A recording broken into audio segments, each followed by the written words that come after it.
surprising thing to me, particularly I'm on the side in the public service side of the equation now, is that there really is a misunderstanding about the amount of money that union folks make and the things that they get. I mean, people really think that union folks are taking home money in wheelbarrows or what have you, or have undue influence. You know, and I understand the argument on some, you know, the 55-20 thing and, you know, and all of that, and folks being able to retire at 55 and collect until they're 70 or 75. I get that, but I think that unions are getting somewhat of a bad shake here. What do you think, Larry? I mean, I think the great majority of union members are barely middle class. Certainly the folks in Local 26 do not make a lot of money. The SEIU folks do not make a lot of money, although there are some public employees, public safety employees, especially with overtime, who do very well. The great majority of folks who drive trucks for public works, I mean, some of them may even qualify for food stamps. And the demonizing or demonization of public employees is something which is troublesome to me. But it's a different electorate out there. Yeah. And there are, and Mike grew up in Brighton, I grew up in Dorchester. I'm guessing that on my street, Codman Hill Avenue, Ward 17, Precinct 4, that a third of the people on that street when I was growing up in the 50s and 60s, they were either MBTA bus drivers, 589, they were 718 firefighters, they were police officers. My mother was Local 66, Teachers Union. They were people who worked for various other companies like N-Star and the telephone that were all organized. Right. That's not the case today, certainly not in Jamaica Plain where I live, and I doubt that's the case in a lot of neighborhoods in the city. So that if a mayor or somebody running for mayor had even suggested in the very lightest possible way a bad thing about unions, then they were saying something bad about Mr. Conley, who drove the trolley for the tea, or Mrs. DiCara, who was the school teacher, or somebody down the street who was with the fire department. It's very different today. Large numbers of public employees do not live in the city, and that may be one of the reasons why the tone has changed. Tough to tell, never seen any polling data on that, never seen any focus groups, but I think it's a different dynamic. I agree. I'd like to point to one exemplar, and that's the Boston Teachers Union. They endorsed Felix and Rob Consalvo, and some of the news reports was, well, it's a terrible thing. Why would you ever accept that endorsement? And, you know, when I was a city councilor, I always sought out the endorsement of the Boston Teachers Union. But my dad was, as I said, he was a member of the hotel workers, but he taught at Jamaica Plain High School at the end of his career, and he was involved in the union, and I always sought out that endorsement. I was very proud when I got it. Now it's almost like, well, if you get it, you really don't want to announce it. Well, one of the most, I thought, passionate discussions was Felix Arroyo's explanation of why he's running for mayor. Now, he may not end up in the top two, but his explanation was passionate about who he was looking to support, the hotel workers, the janitors, the SEIU folks. And, you know, Felix said, look, I'd be proud to be the endorsee of these unions. So it's a different time. I agree with Larry. So, Larry, this negative take on unions, is this going to have a negative effect on Marty? I think that the Herald was a real sucker punch. And I think that, just from my scuttlebutt, that some of the undecideds may not break for him as a result. That's a gut instinct. Once again, there's no real way to poll and get accurate data except if you have focus groups, and I'm sure the candidates have, but I haven't. But I think it's both his greatest asset and perhaps his greatest liability. And when we're looking at the vote totals on Tuesday at about 8:15, 8:30, when they start coming in, it'll be easy to tell, and Mike and I can probably look at half a dozen sample precincts, and if in a precinct like Ward 7, Precinct 3, Foley Apartments, South Boston, Marty's at 45 or 50%. There's a lot of union people there. A lot of blue-collar people, done very well, own houses. And if, on the other hand, if we take a look at, let's say, Ward 4, where there are almost no union members, I would think, in Ward 4 at this point. South End, maybe a few. SEIU folks, maybe a few. but not a lot. Not a lot. So, I mean, I think it'll be a barometer. I think he's going to probably have more troops on the ground on Tuesday than any other candidate.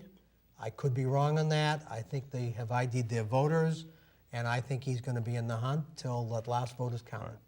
Conversely, do you think, well, before I go to my next question, Mike, did you have something to say about No, I was going to say, I think the endorsement or non-endorsement of the Herald energized the Walsh base.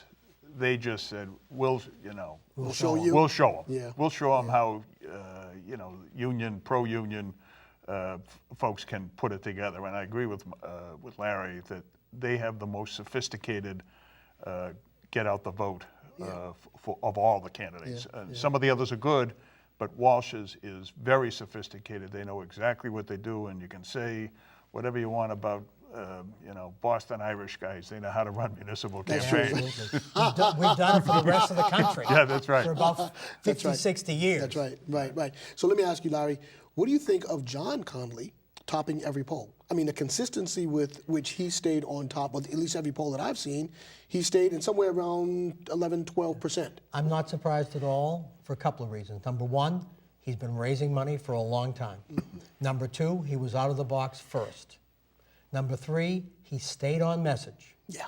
And he knows what his message is. Yeah. And he is quite convinced there are at least 25,000 people who are between 30 and 50, his contemporaries, who are very concerned about education without regard to whether their kids are in the schools, who will stick with him.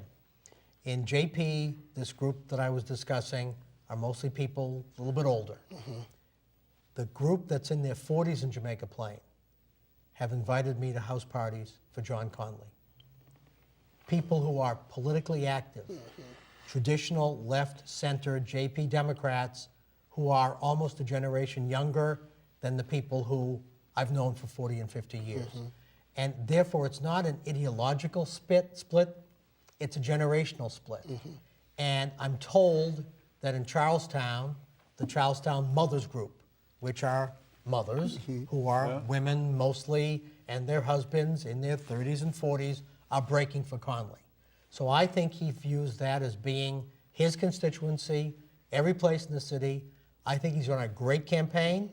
He stayed on message, and he gambled, and it was a big gamble. Yeah, it was. And he got out early, while Robbie and Mike and everybody else was just waiting and waiting and waiting. 30 years ago, we had a campaign office open a year before March. We were at it for a long time. And so was Finnegan, and so was Kearney, and so was Mel, and so was Ray. We were going whether Kevin was running again or not. I got you. None of these folks, other than John Connolly, were out of the box early. And it takes time to open up the account and put down the deposit for the phone and get a lease because you can't get a headquarters for free anymore, and all the things you have to do. Right. And that, while Connolly had done that already, everybody else was doing it in April. And then you had the marathon, and people didn't know whether you could campaign. Meanwhile, Connolly's campaign is operational. Right.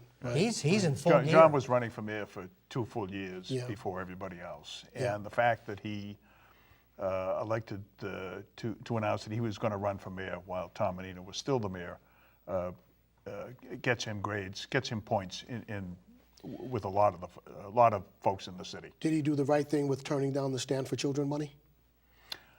Did he do the right thing? I would have taken it. I mean, you saw the endorsement. You knew you were going to they were going to run a campaign for you. I would have said, you know what? I saw their endorsement. It was $1 million in the primary. I think it was $1 million in the final. I would have taken it. Larry, does that money come back in the final? I don't think it does. I think it was politically smart for him not to take it. And I'm like, Mike, it's tough to say no. Yeah. You know, he grew up in Fidelis Way. I grew up in Dorchester. It's tough to say no to that kind of $1 money. million is $1 million. That's right. And in Dorchester, that's real money. Yeah, right. And but it gives him an issue if it's him against Marty Walsh. Because Marty did Walsh have some is getting outside outside money. Right. It gives him an issue, a very clear-cut issue. You either take it or you don't take it. Yeah. And to some extent, I think that positions him well if it's Connolly Walsh in the final. So let me ask you, what did you think of the kind of brouhaha around the whole blacks only or black leaders only meeting that was called, where my understanding is, well, I actually heard two stories. One was to see if some of the candidates would consider stepping down. The other side of that I heard was really it was more issues-based, to talk about issues of importance to communities of color. That aside, what do you think about that whole dust-up and how Charlotte deflected that during the televised debate? What do you think about that? I, as a matter of policy, don't like any meeting where anybody is excluded. For the same reason I don't like the fact that gay folks can't march in the St. Patrick's Day parade. That's the city I worked really hard for, and we're sort of getting there. Right. So I personally didn't like the idea. Certainly people have a right to discuss whatever they want. It wasn't a public meeting. It's not a public body. There's no open meeting laws at stake. I think it was an awkward one, especially for Charlotte. I think she did about as well as she could with it. But one thing that the three of us know, and I expect most of our viewers know, the minority community is not monolithic. That's right. I mean, Al Smith used to say the only time the Irish stand together is at the reading of the gospel. Right, right. And in East Boston, you have state representative contests where you have Neapolitans fighting Sicilians. And sometimes those battles don't go away. So this is a very diverse city. There are people who are from the South. There are people who are from the islands. There are people of color whose families have been here longer than the McCormacks and the DiCaras, and we all know who some of them are. And there are people from Somalia, and people from Nigeria, and there are Dominicans who identify as black, and there are Dominicans who identify as white, and you can, the rest of the show we can talk about all the diversity in the city. So there's no monolithic voice. What I found interesting, and it was, awkward, I think, for Charlotte to come out and say that, was, I guess, was one of her campaign people who had this Kevin, idea. right? Kevin Peterson. Used to work at City Hall. Yeah, I know who he, I know he is, and what I know about it, I read. But I He's thought a short, smart guy with round glasses. the endorsement of John Barrows sort of deflated the whole argument that we should all get behind one candidate. That being Charlotte. So, and plus, Charles Yancey's been criticized. Well, Charles has every right to run. And